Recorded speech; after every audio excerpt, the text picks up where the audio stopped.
Isipin mong mabalahibo ang ulo mo, pero tawag pa rin sa'yo ay kalbo.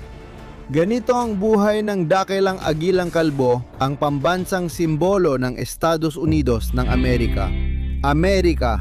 Amerika. Biro lang, pero pagkatapos ng video na ito, marami kang malalaman tungkol sa agilang kalbo at matutuwa kang napanood mo ito hanggang dulo. Simulan natin sa makapangyarihang simbolo ng Amerika, ang agilang kalbo.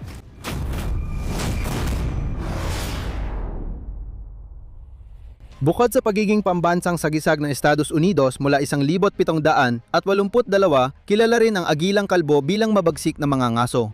Madalas itong makita malapit sa malalaking anyong tubig na sagana sa pagkain, lalo na sa Hilagang Amerika.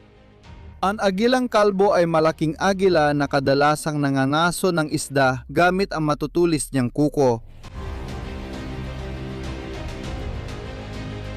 May mahigit 400 uri ng organismo na kayang kainin ng agila, ngunit isda ang paborito at pinakananais nito.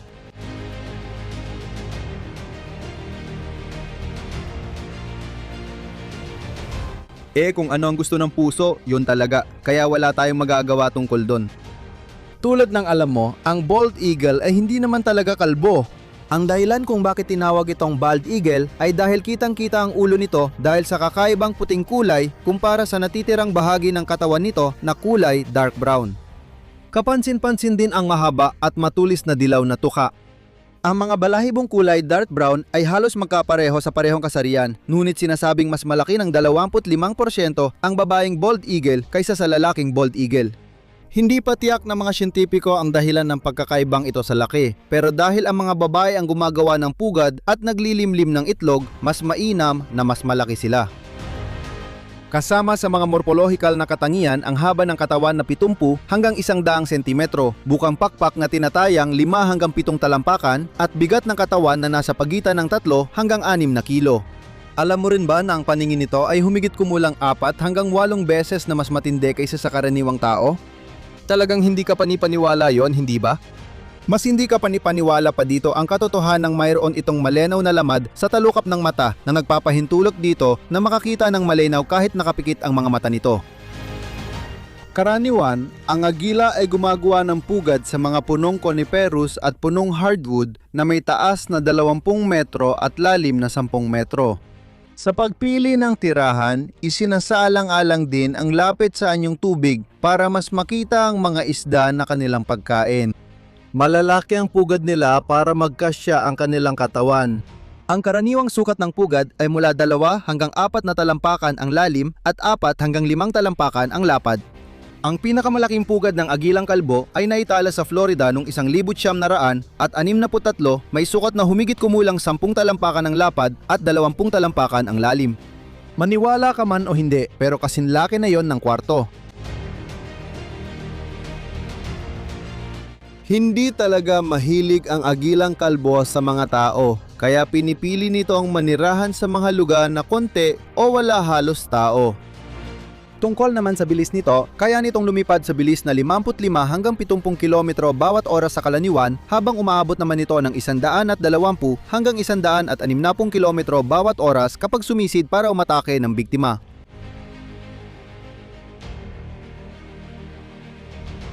Kapag nahuli na ang biktima, lilipad ito sa mas mabagal na 48 kilometro bawat oras. Ganito ang migrasyon ng agilang kalbo. Lumilipad ito patimog tuwing taglamig dahil nagyayelo ang tubig sa hilaga at mahirap kumuha ng pagkain. Sa migrasyon, hindi ito buong araw lumilipad, kundi may tiyak lang na oras. Kadalasan, itong lumilipad mula alas 8 ng umaga hanggang alas 6 ng gabi.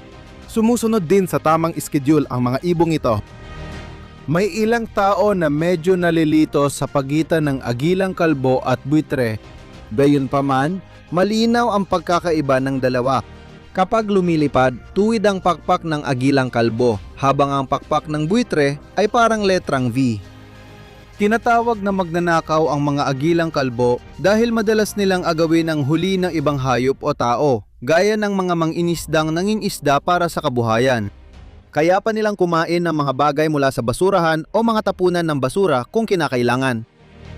Sa kabila ng nakakatakot nilang itsura, ang agilang kalbo ay may malambot at matinis na parang sipol na tinig na dibagay sa kanilang anyo. Oo, peke ang malakas na sigaw ng agila na naririnig mo sa pelikula.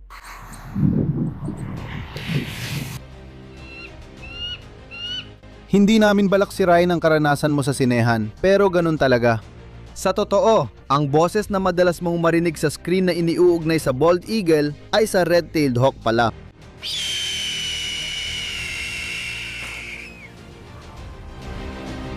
Ang bald eagle ay may napakalakas na kapit na kayang bumuhat ng isdang kasing bigat ng kanilang katawan. Hindi natin maisip kung gaano kalakas talaga ang mga bald eagle.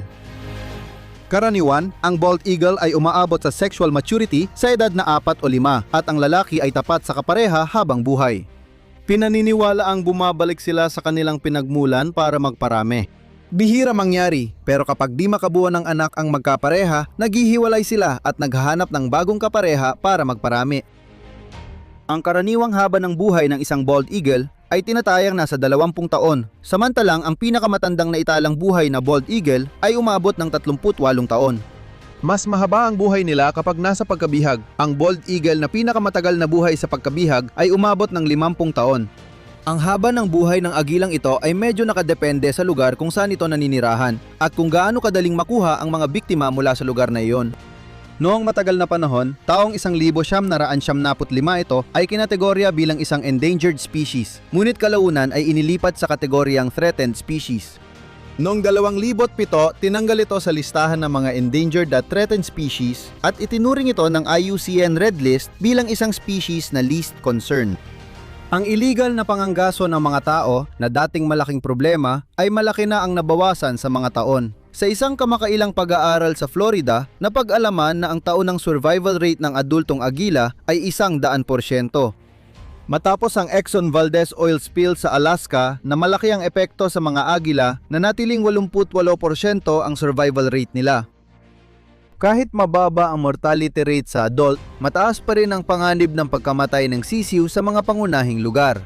Madalas pinaniniwalaan na kalahati lang ng mga sisiw ang nabubuhay sa kanilang unang taon mula ng ipanganak. Karamihan sa pagkamatay ng mga batang ibong ito ay dahil sa gutom, masamang panahon, agresibong kapatid o pagbagsak ng pugad. Hindi lang yon, isa pang alala ay ang mga mandaragit na umaatake sa batang agila. Kadalasan, ang mga mandaragit na ito ay binubuo ng mga wolverine, uwak, bobcat, Amerikanong itim na oso, kuwago, red-tailed hawk at iba pang mga agila rin. Madalas nabibiktima ang mga inakay kapag wala ang magulang nila, lalo na kapag kulang ang pagkain at parehong umaalis ang mga magulang para maghanap, kaya nababawasan ang proteksyon nila. Ang bald eagle ay hindi ordinaryong agila, kundi may malaking kahalagahang kultural. Bukod sa pagiging pambansang ibon ng Estados Unidos, makikita rin ito ng malinaw sa mga selyo, logo at selyo ng koreo ng pamahalaang federal ng US. Gayunpaman, may ilang tumutol na tao na hindi nagustuhan ng ideya na gawing pambansang ibon ng Amerika ang bald eagle o bigyan ito ng ganoong kahalagahan dahil sa pag-aakalang malamag na nakaw ang likas na ugali nito. Isa sa mga kilalang tao ay si Benjamin Franklin, isang pilosopong pampolitika na nagsabing mas gusto niyang ligaw na pabo ang maging sagisag ng bansa sa liham sa kanyang anak na babae. Para sa kanya, ang bald eagle ay walang mabuting moral at hindi tapat sa pagkita ng ikinabubuhay. Napakaseryosong sandali at makabansang sandali. Ngunit hindi nakikipagtulungan ang bald eagle. Madalas tingnan ng mga katutubong Amerikano ang bald eagle mula sa espiritual na pananaw at naniniwala silang ito ay tagapamagitan sa pagitan ng Diyos at ng mga tao. Sagrado at sinasamba ang balahibo ng bald eagle sa maraming relihiyosong kaugalian. Sa iba't ibang tribo, itinuturing ang bald eagle bilang tagapang-alaga, simbolo ng kapayapaan, karangalan at pagkamayabong.